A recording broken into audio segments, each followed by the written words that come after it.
Povão, venha comigo logo depois da abertura que a gente vai falar sobre esse livro aqui, ó. O Rei Demônio, que é o primeiro volume da saga Os Sete Reinos, da Cynda William Shima. Então, logo depois da vinheta, vem comigo.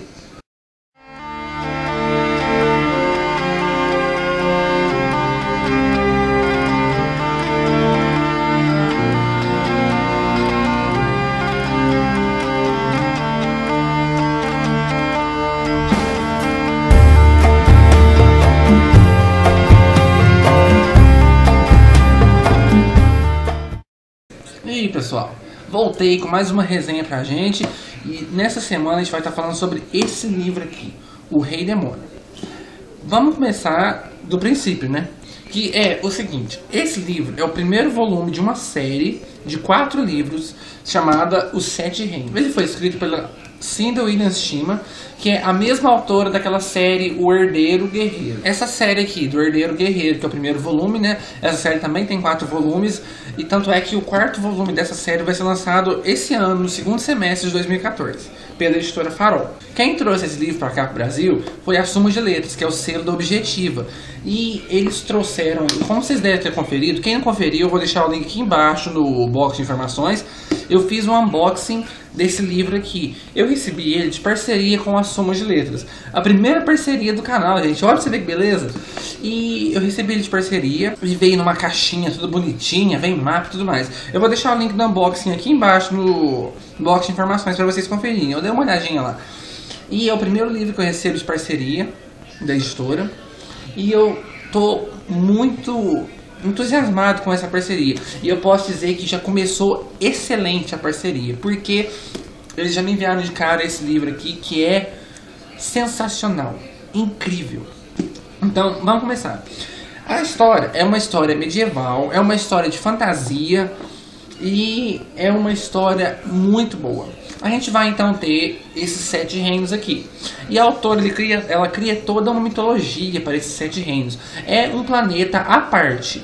Eu não posso dizer se é o planeta Terra em alguma época diferente ou não. Só sei que é um reino à parte, é um mundo à parte que a autora criou. Ela criou todo o mundo, com cada reino tendo a sua própria língua, tendo a sua própria cultura. A gente vai ter os clãs aqui, que são como se fossem a parte mais afastada da realeza. A gente vai ter aqui a linhagem das rainhas, que são as rainhas que mandam então nos reinos, não são os reis, são as rainhas e tudo mais. E a história é a seguinte. A gente vai acompanhar aqui 2 personagens distintos.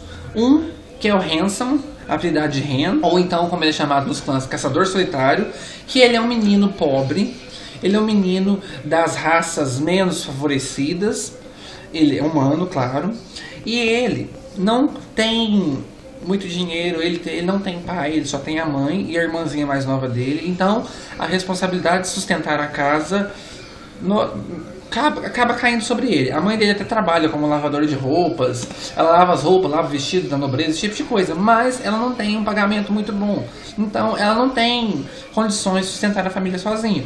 Então uma boa parte da responsabilidade de manter a família com comida é do Ren. E o Ren, para conseguir dinheiro, antigamente ele era um dono de rua. Aí você vem pra mim e pergunta, o que é isso, dono de rua? É como se ele fosse o dono de todo o pedaço ali.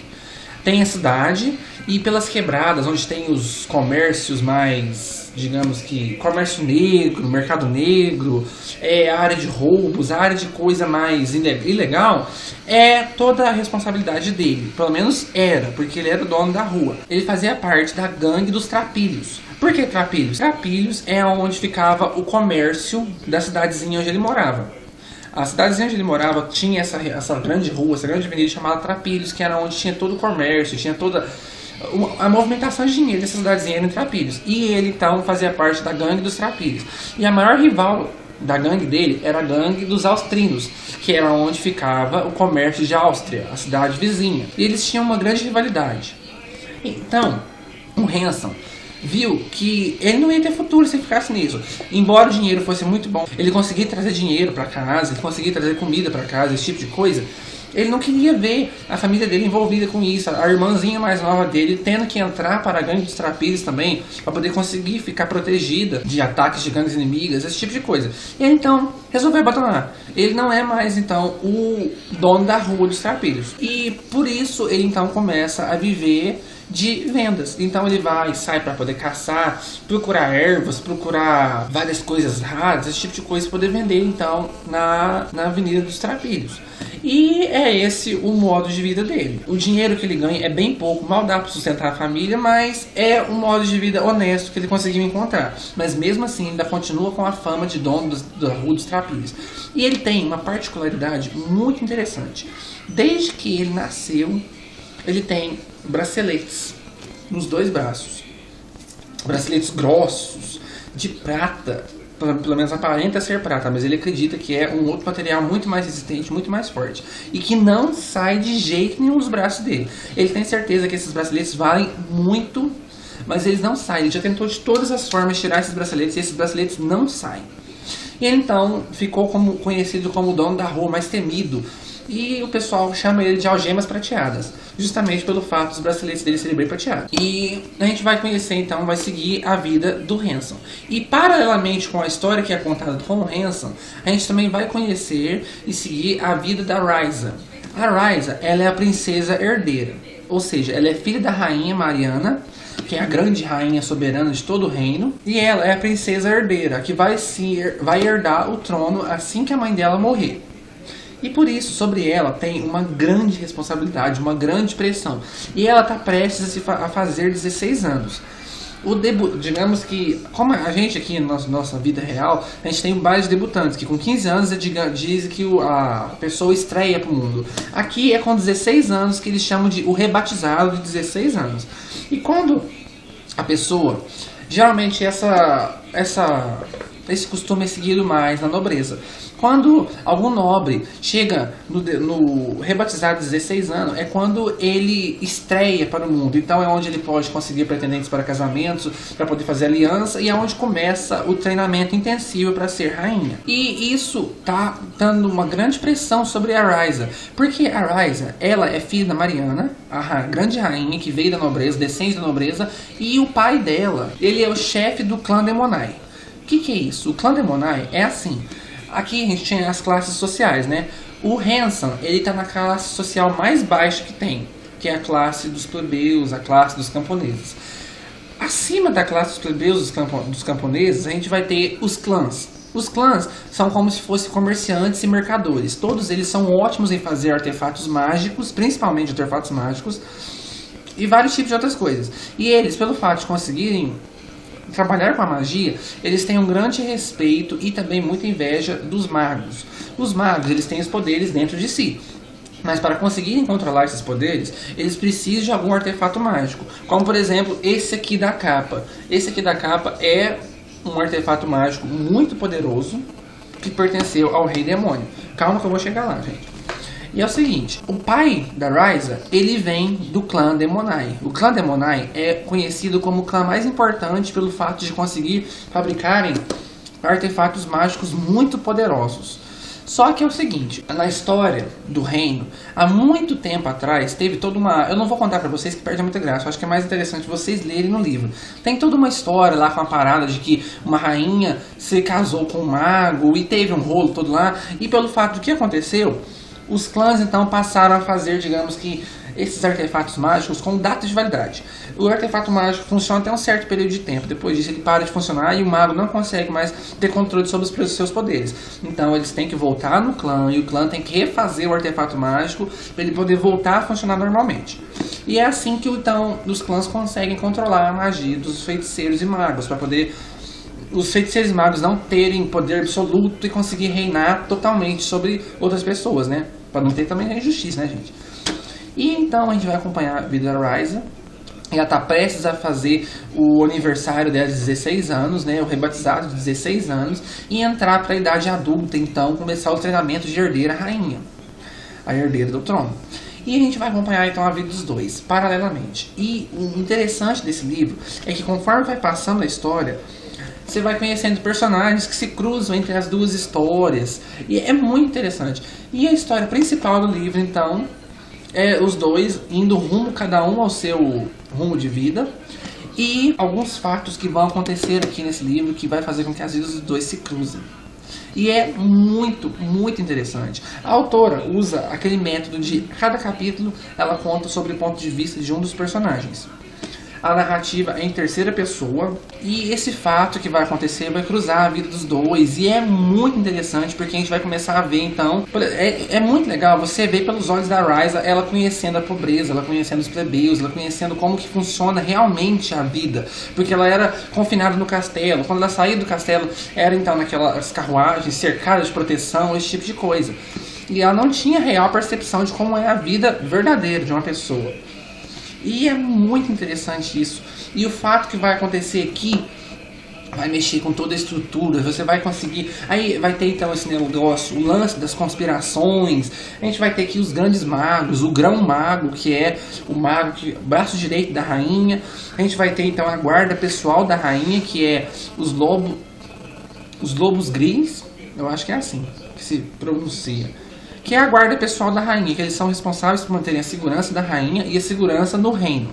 E como a guarda pode ser, digamos que, tem camadas. Enquanto eles estão perto da rainha, eles agem de um modo diferente.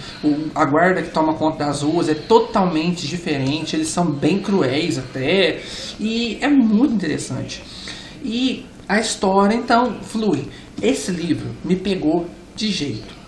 Eu já esperava muito dele, porque eu ouvi falar muito bem. A Lívia, do canal Wish in a Book, ela falava muito bem dessa série, Seven Realms. Ela sempre indicou muito essa série, falava que era excelente, que era uma das séries favoritas dela, e era o grande destaque dela entre os livros medievais, os livros de fantasia medieval. E eu sempre esperei que essa série fosse lançada aqui no Brasil. E eu sempre fiquei muito curioso quanto a ela. E é muito interessante o modo como a autora desenvolveu a história. Justamente por ela dá uma dinâmica muito boa. O livro, como eu disse pra vocês, ele me pegou de jeito. Porque o livro chegou e eu comecei a ler. Eu li o primeiro capítulo e falei, nossa, que interessante, né? Li o segundo capítulo, achei excelente pelo fato de ela já começar a mudar os pontos de vista. E quando eu fui ver, eu já tinha lido 100 páginas já era 1h da manhã. E quando eu vi, o livro tinha me pegado de jeito, já era quase 1h da manhã já, eu tinha lido 100 páginas do livro já e eu tinha achado excelente. Então, eu terminei o livro com 3 dias de leitura. Eu não consegui largar o livro. A linguagem da autora, a narrativa da autora é excelente. Ela escreve de um jeito muito bom, sabe? Não é aquela narrativa pobre, aquela narrativa sem graça. É uma narrativa bonita, é uma narrativa que você vê que ela consegue explorar muito bem o cenário, ela consegue explorar muito bem os personagens, os detalhes, sem ser maçante. Ela descreve as batalhas, ela descreve o que está acontecendo de uma forma dinâmica. Não é pobre, não é sem graça, não é sem sal, mas também não é aquela coisa top de linha, uma narrativa Anne Rice, né? Mas é uma narrativa proveitosa pra caramba. É uma leitura dinâmica, excelente, uma leitura que você consegue engolir o livro sem se cansar, e a história é sensacional. Os personagens são bem desenvolvidos, pelo menos os personagens principais. Tanto o Hanson quanto a Ryza são, até certo ponto, bem desenvolvidos. Por que eu disse até certo ponto? Porque a gente não consegue explorar muito a personalidade deles pelo fato de estar acontecendo tantas coisas aqui. Eu acho que o grande foco da história mesmo são os acontecimentos que estão acontecendo aqui. A gente vai ter então conspiração, trono, esse negócio de formar aliança para poder conseguir aliados para futuras batalhas. A gente vai ter então a mitologia da autora, que é muito interessante, com esse negócio dos magos, os amuletos, a história do reino com um passado obscuro. A gente vai ter esse negócio da linhagem das rainhas, a guarda pessoal da rainha. É muito interessante, gente. A autora é criativa pra caramba.